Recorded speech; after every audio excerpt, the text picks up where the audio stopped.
مشاعرنا لا زال مشعر الطلاب مقاصدهم لله بالعلم والتقى أجاز الإله في تمام بنائه بباء وهاء ثم غين موافقا رباط الذي كانت مآثر أسلافي ترى فيه لا يزال كونه آمنا وطلابه يهديهم الله أقواما طريق إليه ابتغوا منه رضوانا فذا المعهد الذي على ذاك أسس على أقصر من 1000 من كان ميمونا.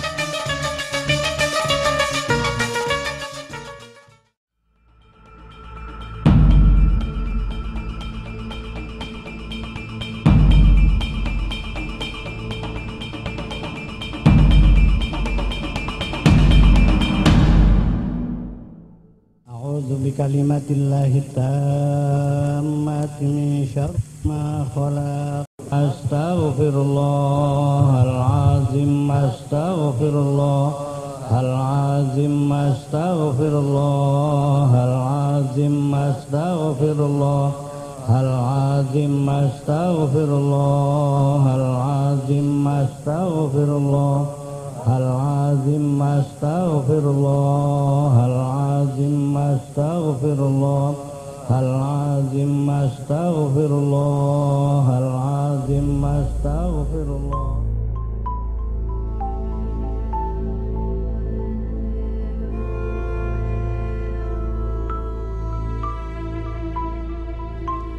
Kiai Haji Syairoji dilahirkan pada tanggal 5 Zulhijjah tahun 1353 Hijriah yang bertepatan dengan tanggal 10 Maret 1935 Masehi di Desa Kalisapu, Kecamatan Gunung Jati, Kabupaten Cirebon.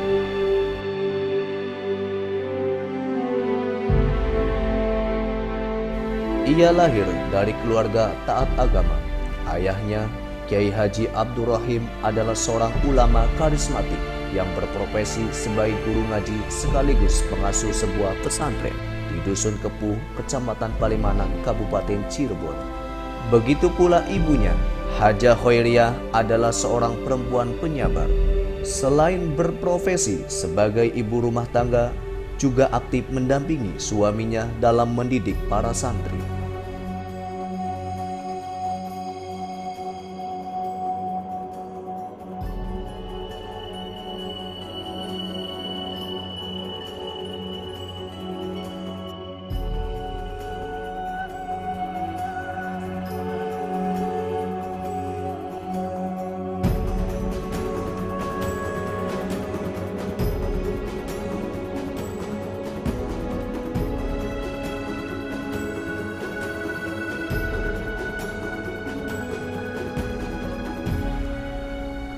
Sejak kecil, Syairoji hidup bersama kedua orang tuanya di tempat ia dilahirkan.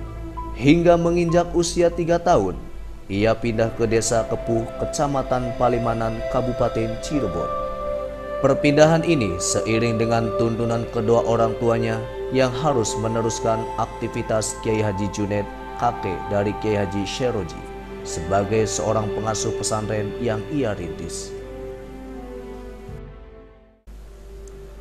Anak kedua dari 8 bersaudara ini pada masa kecilnya terlihat lebih menonjol daripada teman-teman seusianya.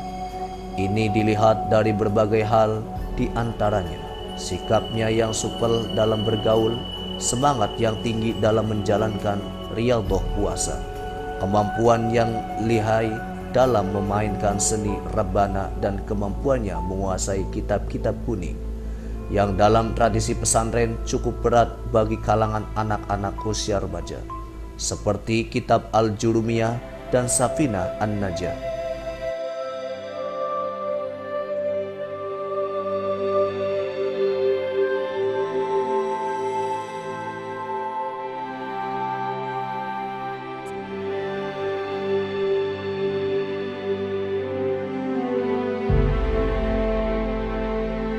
Pada masa kecil, Syairoji hidup di bawah pengawasan kedua orang tuanya.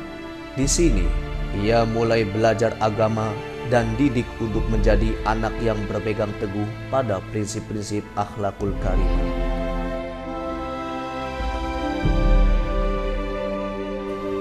Pada mulanya, ia dididik belajar membaca Al-Quran, kemudian belajar ilmu-ilmu keislaman seperti fikih dan gramatikal Arab, nahwu sorof. Ia belajar kitab-kitab kuning seperti Safinah An-Najah, Fathul Qorib, Al-Amriti, Al-Jurumiyah, dan Alfiyah Ibnu Malik di bawah bimbingan ayahnya.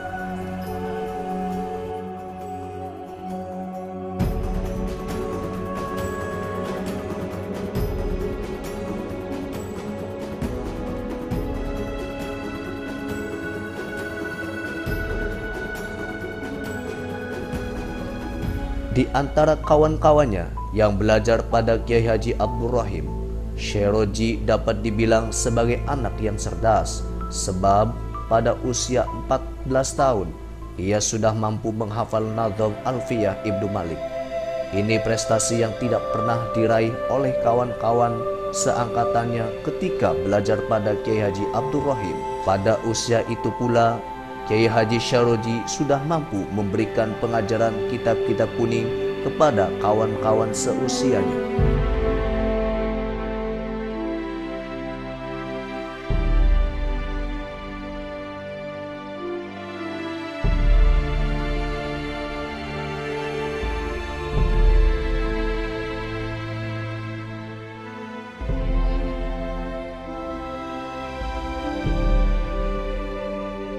Di samping belajar agama, ia juga mengikuti pendidikan sekolah rakyat di bawah kepala sekolah Bapak Nadria. Namun, di sekolah ini tampaknya Syekh Roji kurang mendapatkan dukungan dari orang tuanya. Ayahnya yang ketat dalam mengawasi pendidikan anaknya kurang begitu antusias terhadap keinginan anaknya untuk mengikuti sekolah SR. Hanya saja dengan kemampuan melobi ayahnya, Kiai Haji Syekh Roji akhirnya mampu menyelesaikan pendidikan sekolah rakyat hingga tamat.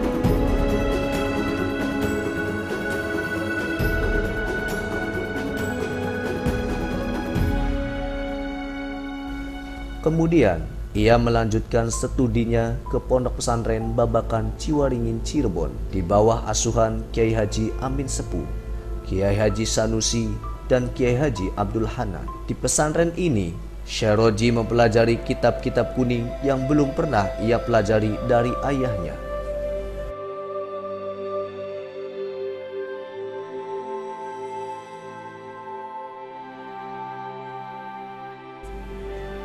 Belum puas mendalami ilmu-ilmu Islam, Syekh Roji kemudian melanjutkan studinya ke Pondok Pesantren Lasem, Rembang, Jawa Tengah di bawah asuhan Syekh Masduki.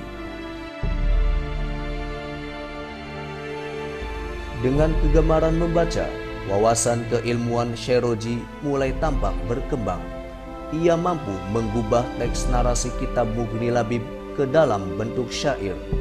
Kemampuan dalam ilmu balaghah inilah membuat dia selalu dipuji oleh gurunya.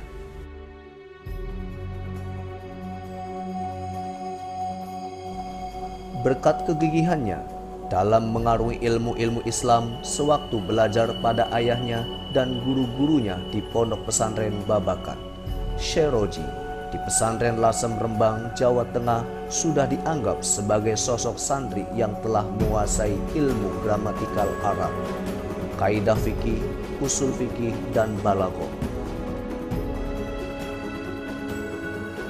Karena itu, dalam jeda waktu yang tidak lama, Syekh Roji sudah diberi kesempatan oleh Syekh Masduki untuk mengabdi pada pesantren dengan cara menjadikannya sebagai pengurus pondok. Ia juga diberi kesempatan untuk mengajar ke sejumlah santri.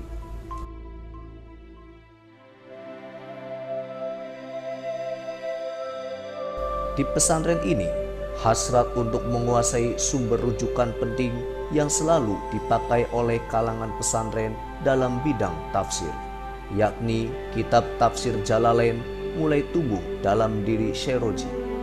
ia dengan tekun mempelajarinya sekaligus menghafalkannya.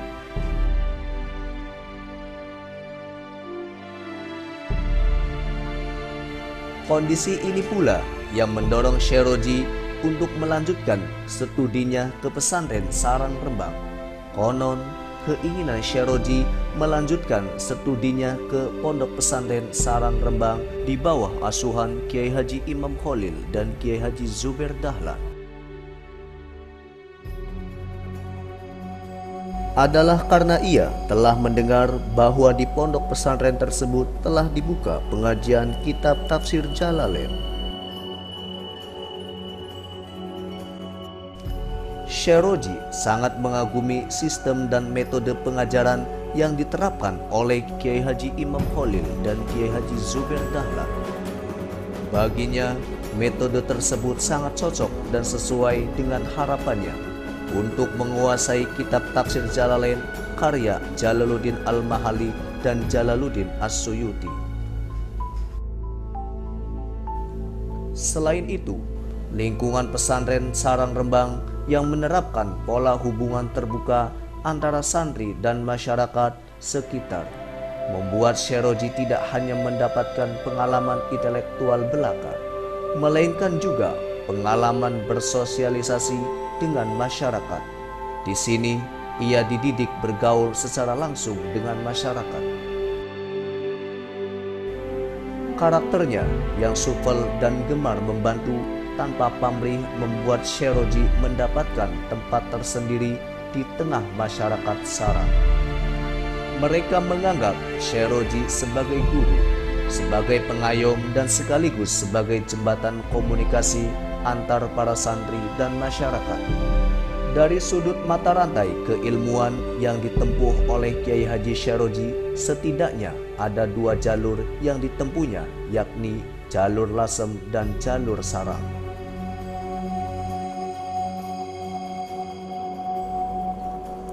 Selain menghabiskan waktunya untuk mendidik santri di pesantren dan ceramah di desa-desa, Kiai Haji Syekh Roji juga dikenal aktif di berbagai organisasi.